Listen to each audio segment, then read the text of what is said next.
Welcome to the channel. Today, we're exploring some unbelievable story. Stay tuned and let's dive in. The late afternoon light created long shadows over Lucas Bennett's home office, revealing the sleek contemporary furniture and walls adorned with architectural awards at 48. Henry stood erect at his desk, his 5 feet 11 inches body a monument to years of pre-dawn exercises that balanced his demanding employment. His steel grey eyes stayed locked on his wife Sophia, who paced in front of him as if she had rehearsed this moment. "Do you plan to say anything?" Sophia's voice was harsh with displeasure. She had anticipated tears, wrath, or even begging, but Henry's collected stillness caught her off guard. About what, specifically? Henry's tone was calm, and his gaze was steady as he inspected her costly designer attire, purchased with his credit card only last week. "The affair with Ethan or the attempted theft of my designs?" he inquired, his tone icy but exact. Sophia paused for a brief time before recovering, tossing her flawlessly combed black hair. "Oh, so you know about Ethan. Good, that makes this easy." Her crimson lips twisted into a vicious smirk. "Your brother is everything you aren't: bigger, stronger, and more pleasurable." Henry's gaze stayed unaltered when he saw the little trembling in her hand, a tell she'd had since they met 11 years earlier, and it emerged every time she bluffed at poker. "Is this all?" he inquired, his voice still measured. Sophia's tone increased an octave. "I'm leaving you for your identical brother, and that's your reaction. Is this all?" She closed the gap between them, her Jimmy Choo heels clicking sharply on the hardwood floor. "Ethan offered me a large stake in your family's engineering business. We are moving into his beach home, the one with the ocean view you couldn't buy because you were so focused on being ethical in your endeavors." Henry's lips curled slightly, his stare hard. "The same beach property he acquired with embezzled corporate monies. Interesting choice." Sophia's mask faltered briefly, but she soon recovered. "You're lying. You're simply envious that Ethan understands how to enjoy life, whilst you spend every waking minute worrying about your beloved Bridges." "My precious Bridges?" Henry repeated, his voice harsh. "Paid for everything you're wearing." His gaze shifted to her left hand, noting the sapphire ring Ethan had given her only last month, the one you believed I hadn't seen. Sophia instantly covered her left hand with her right. "My parents have already approved of our relationship.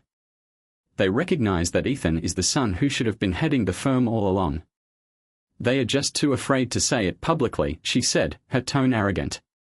Henry went to his computer, clearly dismissing her. "If that's it, you may go. I have work to finish." "Work?" Sophia spit the term, dripping with contempt. "Your precious earthquake-resistant bridge design, Ethan says it's fundamentally flawed anyway. Henry, you're a sad workaholic who can't please a lady or enjoy life. Ethan is twice the man you are."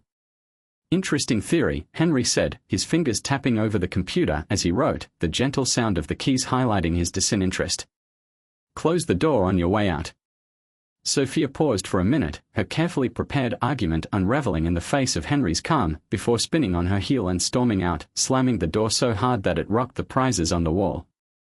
Henry waited 5 minutes after her left, listening to her vehicle start and drive away, before opening his encrypted email and sending a pre-written message to his contact at the FBI's white-collar crime division. Later that evening, as he sat in his private study with an unopened glass of single malt beside him, Henry watched the quiet film from the security cameras. Despite the darkness, the infrared cameras showed great clarity, and he studied months of documented treachery.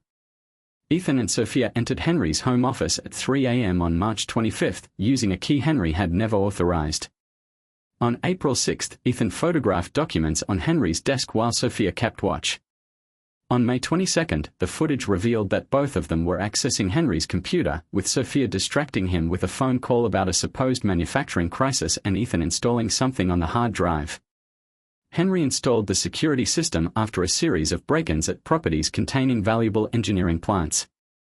He told everyone it was simple paranoia, but in reality, he had noticed the subtle signs months ago: Sophia's unexplained absences, Ethan's sudden interest in his current projects, and the way certain files on his computer had been accessed while he was away at conferences.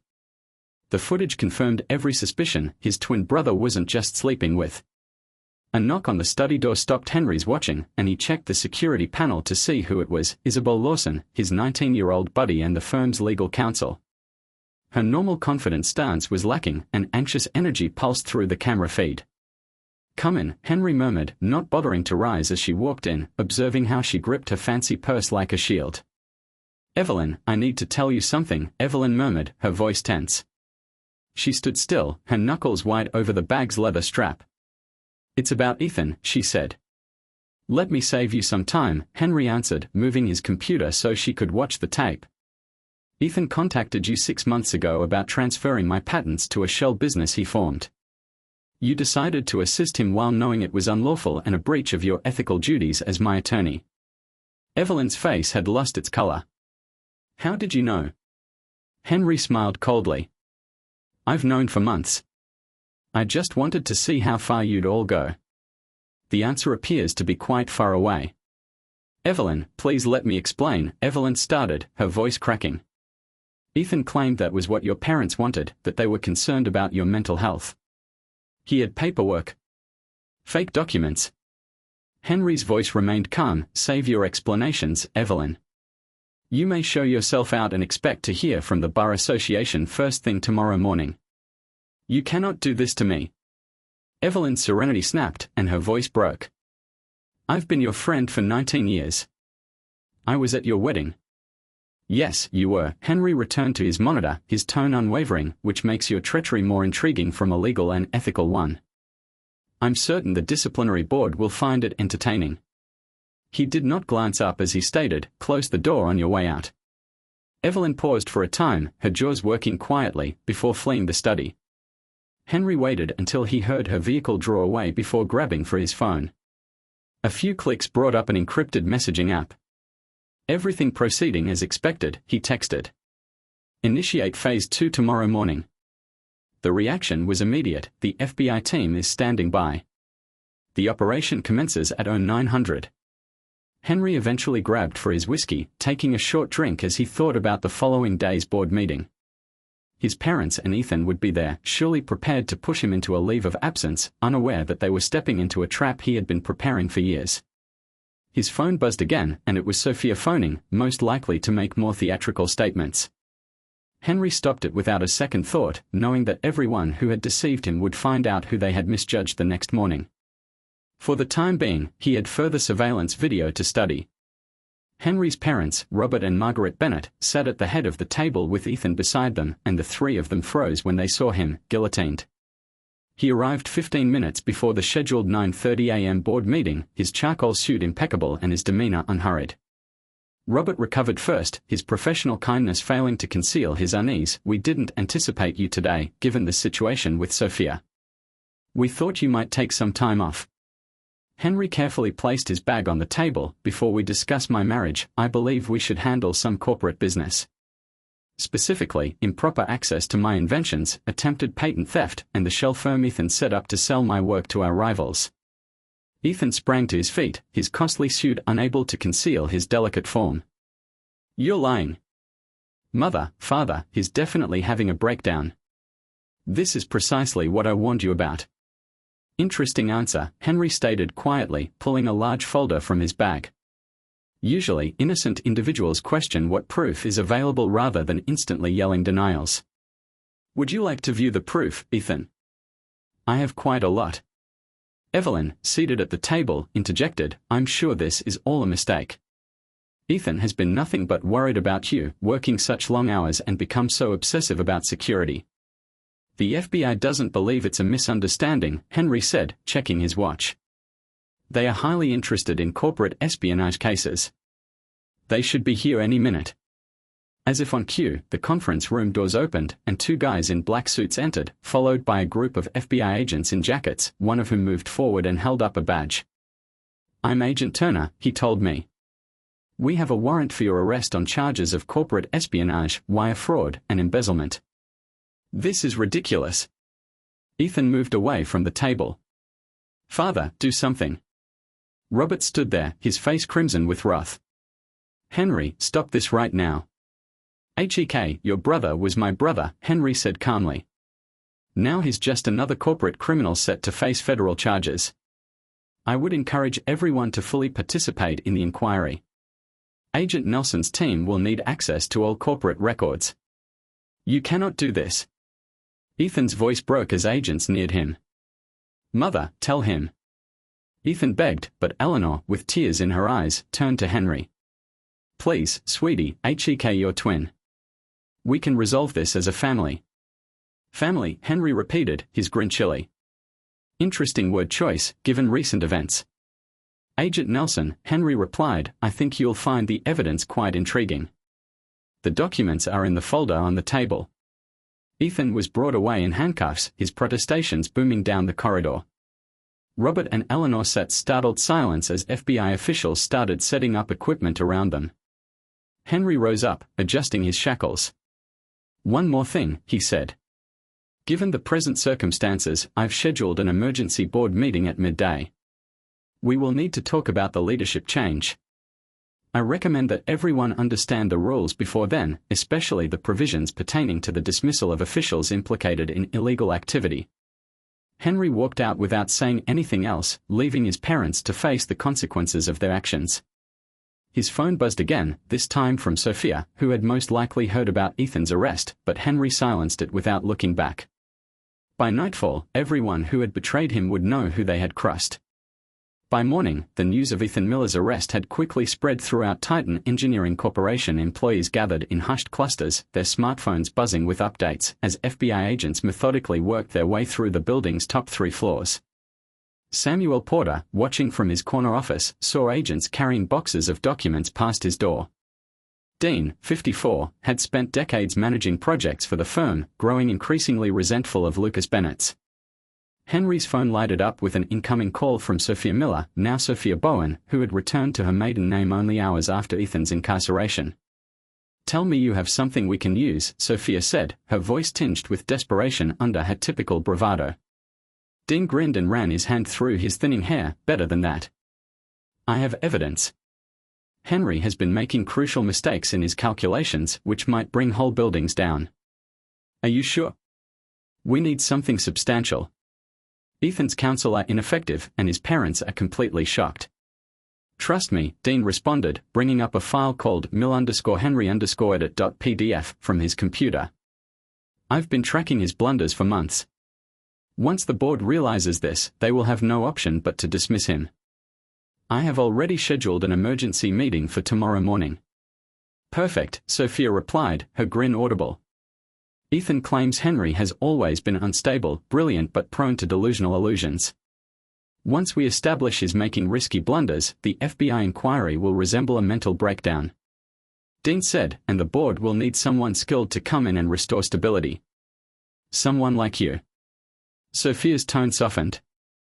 I'm sure Ethan would be very grateful for your help once this misunderstanding is cleared up. Dean finished the conversation with a sigh of relief in his chest. He'd waited years for Lucas Bennett to fall, and now, with meticulously crafted proof and smart changes to project files, he'd be the one to do it. Meanwhile, Henry sat in his home office studying security video from cameras he had placed years ago, precautionary steps his neurotic reputation had made simple to explain. On his screen, he watched Samuel Porter ending his chat with Sophia, unknowing that everything he said had been recorded. A quiet tap stopped Henry's watching.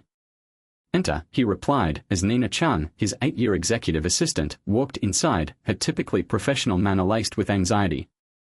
The PR team needs your response to the press inquiries, and Mr. Langley has called an emergency board meeting for tomorrow morning, Lila told me. Henry's lips twisted into a faint smile. What is the stated agenda? Questions regarding project safety and leadership stability. Lila hesitated. There are also reports regarding your mental health. Mr. Langley's assistant stated something about documenting mistakes. I'm sure he did, Henry said, rotating his display to show Lila various video streams. How long have you been aware of Dean's monthly meetings with our competitors? Lila's eyes widened as she saw Dean shake hands with executives from competing companies in different hotel lobbies and restaurants. Is that why the C projects were slipping behind schedule? Delayed initiatives result in prolonged contracts. Extended contracts mean more opportunities for kickbacks, Henry continued, transferring many files to his encrypted computer. The FBI will be very interested in Mr. Langley's offshore accounts. Should I cancel tomorrow's board meeting? No, Henry said, with a grin that did not reach his eyes. Let Dean have his time. Just make sure that every board member gets this folder of evidence 10 minutes after he begins his presentation. Lila nodded, her admiration for Henry growing. The PR statement makes no mention of continuing investigations. Standard response.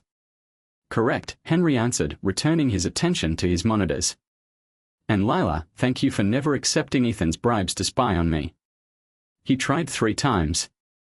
Lila replied crisply, I recorded all 3 attempts. I know, Henry responded, his tone softening. That's why you're the only person in this company I fully trust. After Lila departed, Henry did not return to his monitoring feeds.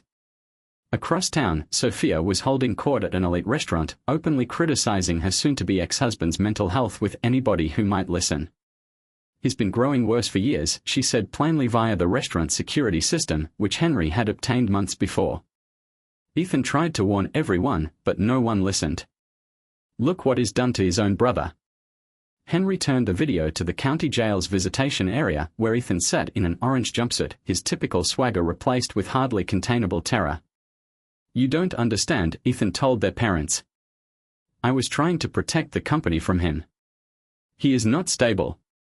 Don't worry, sweetheart, Margaret Bennett said, patting her imprisoned son's hand. We'll fix it. Your father is requesting every favor he has. Henry closed the stream and looked at his watch. In 12 hours, Samuel Porter would submit his manufactured proof to the board. In 13 hours, Ethan's job and freedom would be over, and that was only the beginning. The following morning, the Titan Engineering Corp's main boardroom was packed. Board members whispered among themselves as Samuel Porter connected his laptop to the presentation system, his confidence evident in every movement. Henry sat quietly at the far end of the table, his expression neutral as he observed his project manager preparing to destroy him.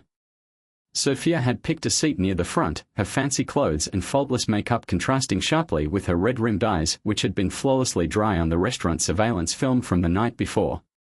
Thank you all for coming, Dean said in a deep voice. What I'm about to show you is difficult but necessary for the safety of our company and our clients. The first slide showed a complicated set of calculations with key sections highlighted in red. These are from Lucas Bennett's earthquake-resistant bridge design, Dean explained. As you can see, there are critical errors in the stress load calculations, errors that could result in catastrophic failure. Henry saw his board members leaning forward, squinting at the technical facts. He noticed who nodded and marked them for future reference. This isn't an isolated incident, Dean said as he switched to the next slide. I've documented a pattern of increasingly serious mistakes over the past year, combined with Mr. Miller's recent paranoid behavior, launching federal investigations against his own brother. Mr. Langley, Henry's voice cut through the room. Could you explain why the timestamp on that document indicates it was edited yesterday night at 11:47 p.m.? Dean paused for a minute. I was simply formatting. Interesting, Henry nodded to Lila, who started handing out folders to each board member.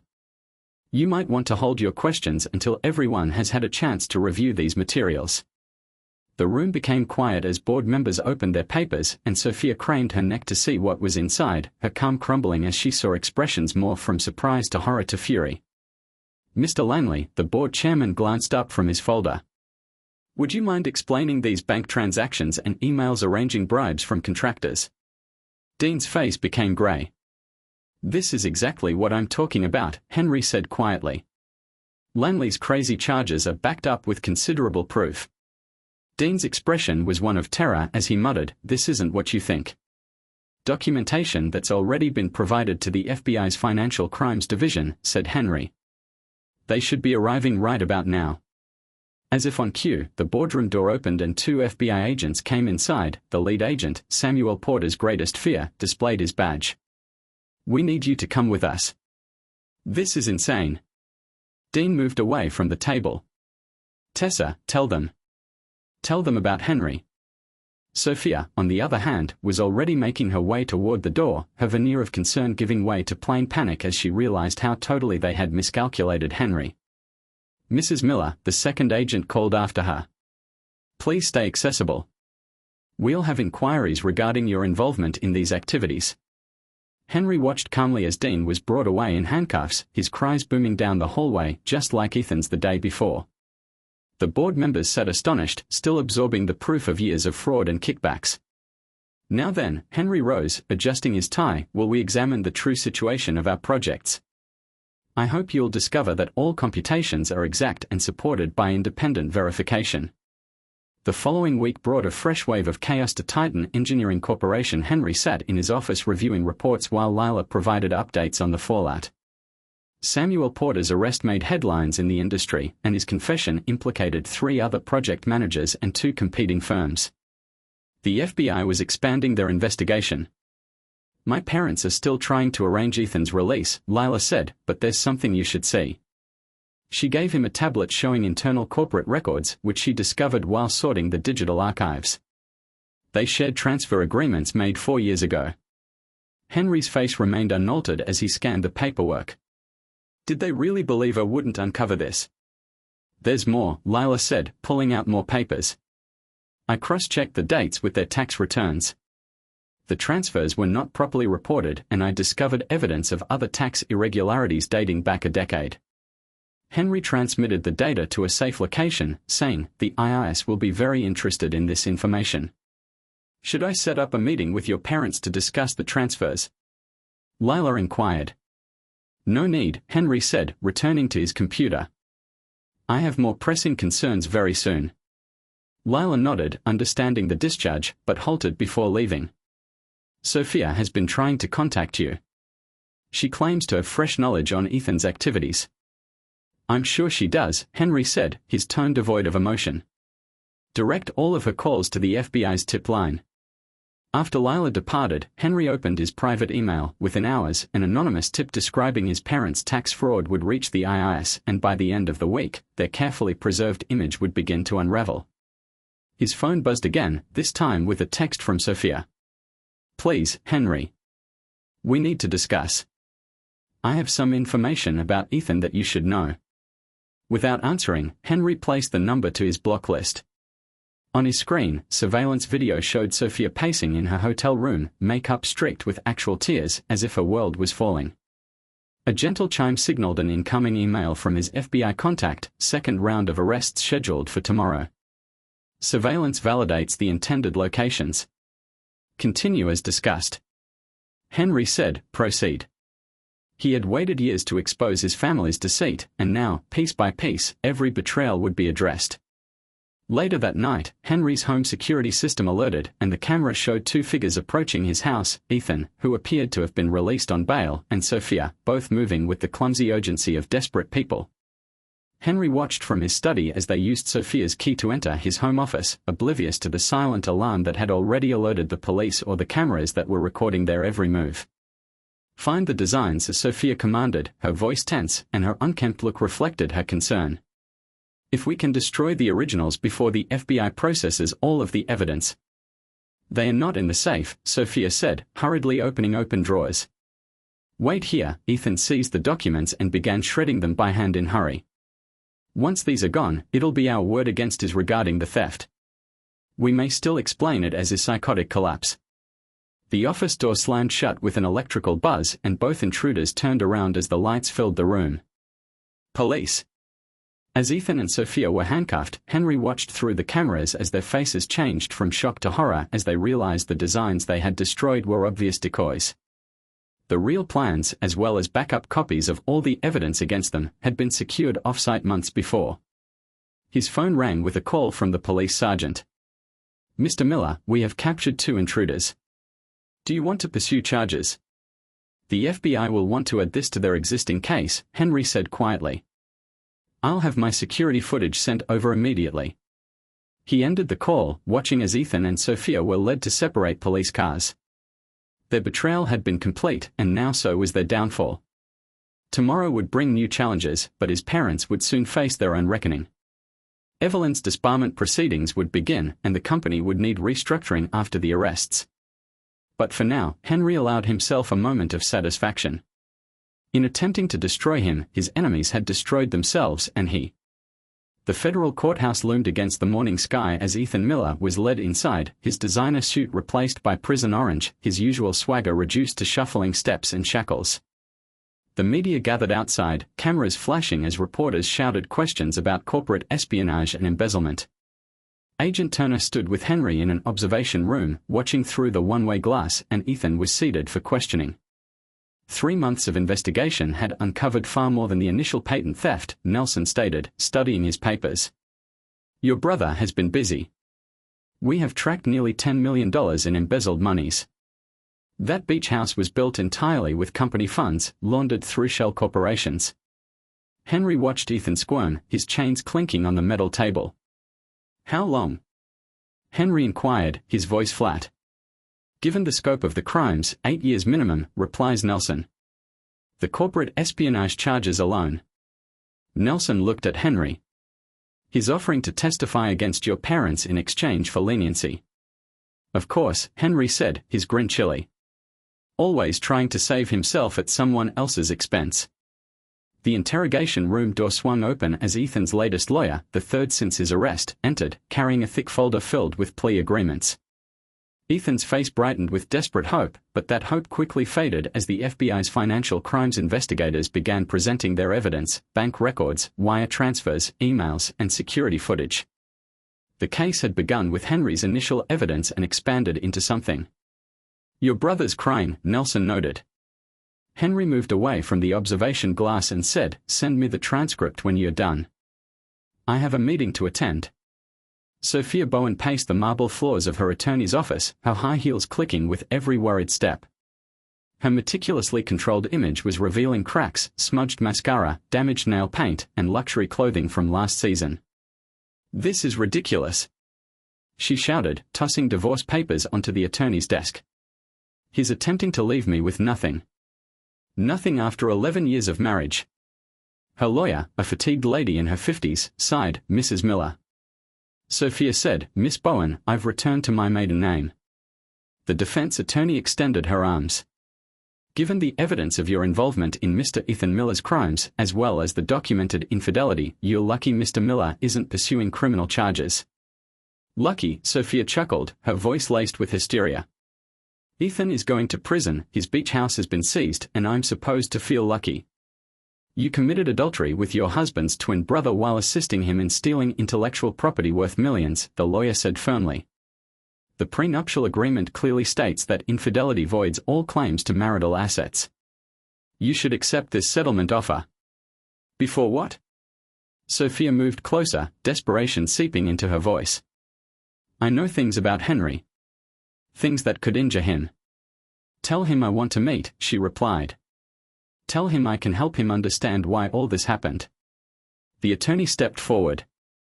Mr. Miller's directions are quite clear. All contact goes via counsel. Now, should we go over the settlement terms again? Sophia slumped into a chair, her composure breaking. I never believed he was usually calm and focused on his job. I never imagined he could. Could what? The lawyer collected the divorce papers. Will you fight back? The lawyer collected the divorce papers and said, you have 24 hours to accept these conditions. After that, Mr. Miller will continue with full lawsuit and turn over all evidence of your illegal acts to prosecutors. Sophia's hands shook as she reached for the documents. Outside the office windows, rain started to pour. Meanwhile, Henry stood at his office window, watching storm clouds build over the city, while Lila was sorting papers on his desk and updating him on the day's events. The board has approved the leadership transition plan, Lila said. With your parents facing tax evasion charges and Mr. Langley's criminal activities exposed, they want to show accountability. The bridge project independent auditors have validated all figures and building will begin next month. Lila stopped, then said, there's one more thing. Sophia attempted to contact you again. Henry looked away from the window and said, through her lawyer. No, Lila said, she came to the office. Security escorted her out. She was emotional. She said that you didn't understand why things occurred the way they did. Did she? Henry's voice was neutral. Send the security footage to her attorney, Lila told me. It'll be useful when we file the restraining order. Lila nodded, but then paused. Your parents also called. They face criminal accusations for tax evasion and the IRS has frozen their assets. They are looking for assistance. Henry's attitude remained unchanged. Interesting timing, he commented, sitting at his desk and studying building permits. They weren't interested in my help when they were transferring shares to Ethan. Should I reply? Lila inquired. No need, Henry said. Their new reality is not my concern. The intercom buzzed. Mr. Miller, the FBI officers are waiting for your last statement. Henry adjusted his tie. Send them in. Agent Turner arrived, accompanied by 2 co-workers carrying files stamped with government stamps. Mr. Miller, we've concluded our investigation into Ethan's actions, Nelson began. The results, 8 years minimum for the business espionage and fraud charges. The theft inquiry is continuing, but we have tracked cash back almost a decade. Nelson put a paper on Henry's desk. We'll need your statement about when you first noticed the discrepancies. Henry signed where instructed, his signature crisp and controlled. Will there be a trial? He asked. No, Nelson said. Ethan has accepted a plea agreement. 8 years in federal prison, full restitution, and cooperation in current investigations. Nelson said as he gathered the signed documents, Ethan attempted to incriminate you in several schemes by saying you were mentally unwell. However, the facts revealed otherwise. Henry stepped up. Do you need anything else? That's all, Nelson said. Thank you for your cooperation. Nelson stopped at the door. Mr. Miller, I've been working in financial crimes for 19 years, and I've never seen anybody chronicle their adversary's actions so extensively. You knew it was coming, didn't you? Henry's grin did not reach his eyes. I believe in being ready, Agent Nelson. Good day. After the FBI departed, Henry went to his window, where the storm clouds had split and sunshine was flowing over the city. He would help rebuild. His phone rang again, this time from Sophia, who left a sobbing message, which he deleted without listening. On his desk, architectural blueprints for his groundbreaking bridge design awaited his final approval. The future belonged to those who designed it. 1 year later, Henry stood before a gathering of reporters and officials as sunlight glinted off the sweeping arcs of his finished bridge. The structure was a wonder of engineering, and its earthquake-resistant design was already being studied in institutions across the globe. Mr. A reporter said, Miller, how does it feel to see your design become a reality? Henry looked at the bridge, which had cost his betrayers everything. It feels like justice. Ethan, who was serving his sentence in federal prison, or Sophia, who had fled across the country after accepting a harsh divorce settlement, were not mentioned in any of the speeches. Neither were his parents, who are now living in obscurity after their financial crimes were exposed, nor Evelyn, who was disbarred for an ethical violation. Henry had meticulously devastated their lives while constructing his greatest accomplishment, the bridge, which would last for years, while those who had betrayed him had fallen into well-deserved disaster. As the celebrations continued around him, Henry allowed himself a small smile. He had emerged stronger, wiser, and completely victorious.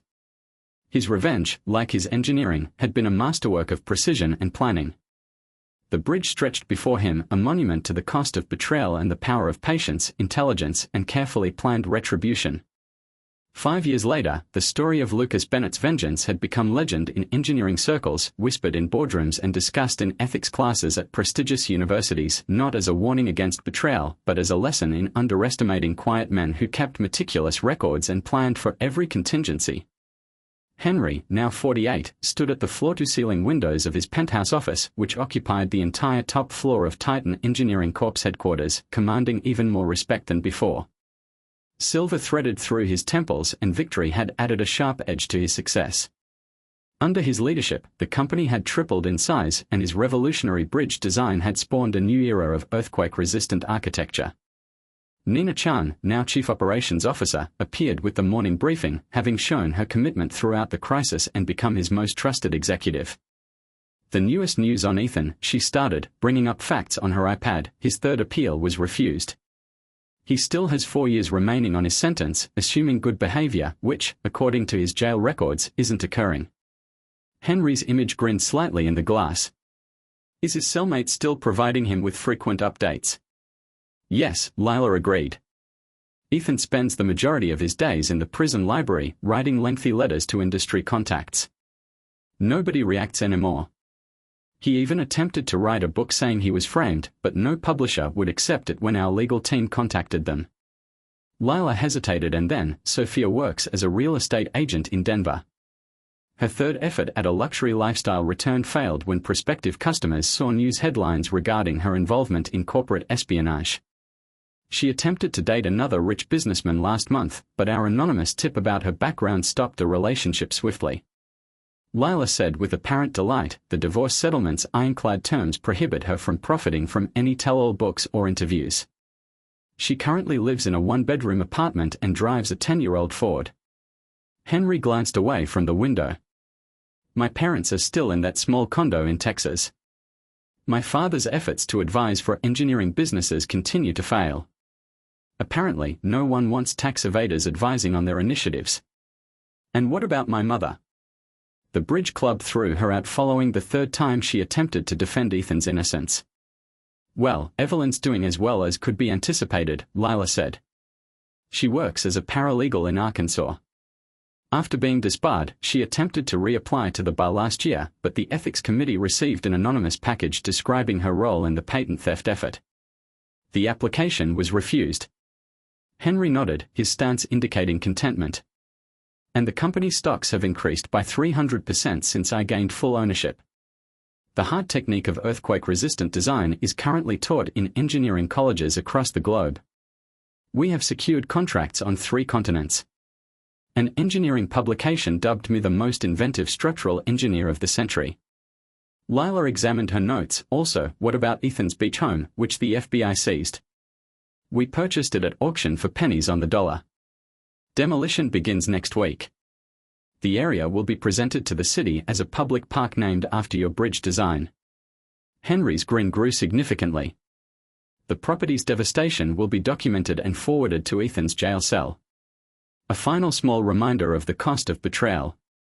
The industry banquet is tonight, Lila reminded him, and they are awarding you with the Lifetime Achievement Award. Several board members urged that you emphasize reconciliation with your family throughout your speech. Perhaps demonstrate forgiveness. Interesting suggestion, Henry remarked, adjusting his tailored suit. Especially for men who kept their positions only by proving they hadn't known about Ethan's crimes. Lila's phone rang. Update from Denver. Sophia just lost another job when her employer learned her background. She's asked her lawyer to approach you about amending the divorce agreement. The standard response has already been sent, Henry informed me. All terms are final, as per Section 8.3 of the agreement. Lila paused. She left a letter stating she misses you. That she has changed. Henry laughed coldly. After 4 years, she still believes emotional manipulation may work. Send the letter to her therapist, the one the investigators discovered. She has been lying to her about her recovery. Lila nodded, taking note of it. One final thing. Regarding the young engineer you elevated last month, a background check found that he has been discussing project data with a rival. Henry smirked coldly, handled it. Anonymous proof has been given to the competitor's board, proving he was playing both sides. He'll be dismissed this afternoon, and the official reason will be ethical problems. Lila's chilly grin matched Henry's. The company's ethical compliance training now includes a section on corporate loyalty. Your tale is essential reading for all new employees. Not the official version, but the whispered one. The one about what happens when people betray Lucas Bennett. Henry checked his watch, the award ceremony is approaching. The cars are downstairs. You're giving the keynote on building foundations of trust, Lila said with a smile. How fitting, considering the irony. The industry newspaper wanted to carry another story about Henry's transformation from emotional betrayal to professional accomplishment. Approve it, he said. Henry collected his documents, making sure to include a reference of Ethan's new location, the one with the bars on the windows. Lila looked at her iPad one more time as they proceeded to the elevator. Update from the prison, Ethan tried to join the engineering education program, but the warden denied his application after receiving an anonymous letter detailing his corporate espionage history. Henry just responded with a modest nod. The elevator descended toward the waiting car. Tonight, he would accept yet another award. His parents would watch the ceremony from their modest Texas condo. Ethan would read about it in his prison cell. Sophia would see it on social media as she struggled to rebuild her life, and Evelyn would file it away in the legal documents she was now processing instead of writing. And Henry? He would continue to expand his empire, his reputation for genius rising only to be matched by whispered cautions not to cross the quiet man who plots in secrecy and strikes mercilessly.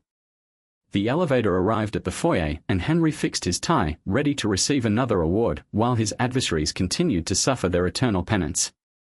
What he had learned was that the sweetest revenge wasn't just about destroying those who had betrayed him, it was about thriving while they withered, building monuments while they languished in obscurity, and ensuring that every day of their lives served as a reminder of the morning they thought they could destroy Lucas Bennett, never realizing that they were only laying the groundwork for their own demise.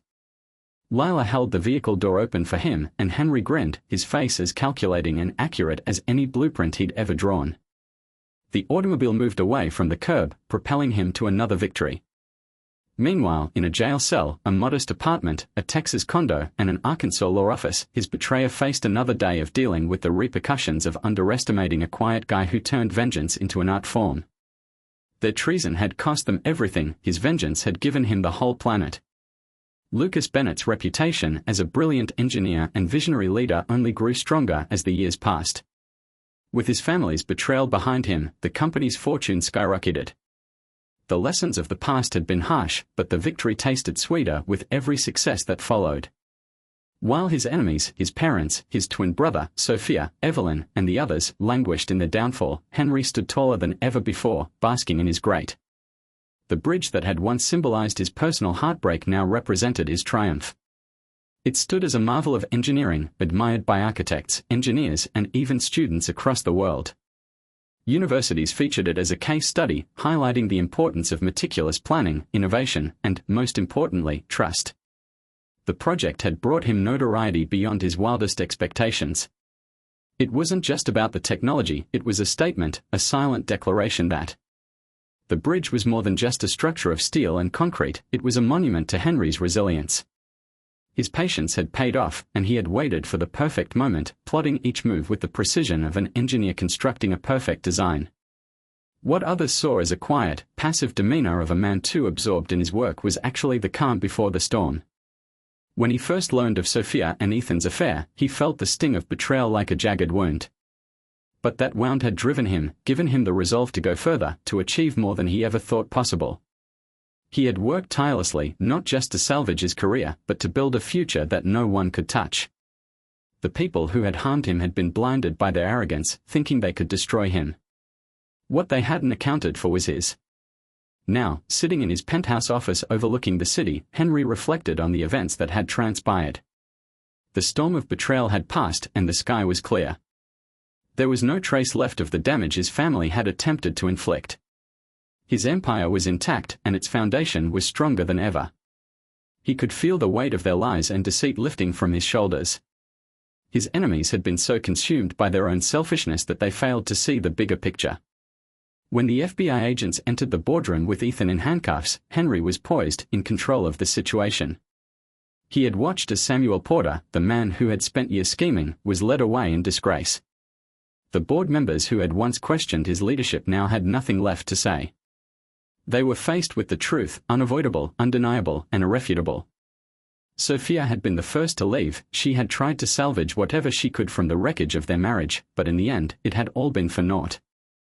Henry had watched her scramble, desperate to hold on to a life she had no right to, and the divorce settlement had been a small price to pay for the satisfaction he derived from watching her lose everything.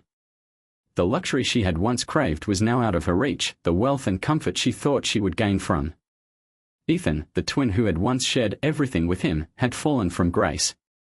Once a promising businessman, Ethan had thrown it all away for a brief fling with power and greed.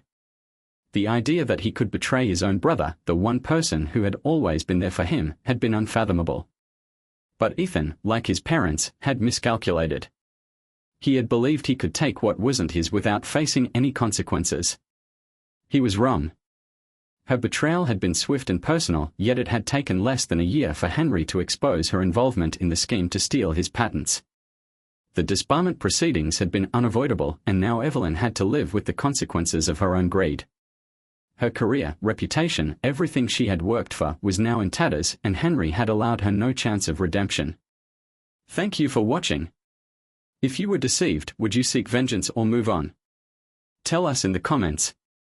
Like, share, and subscribe.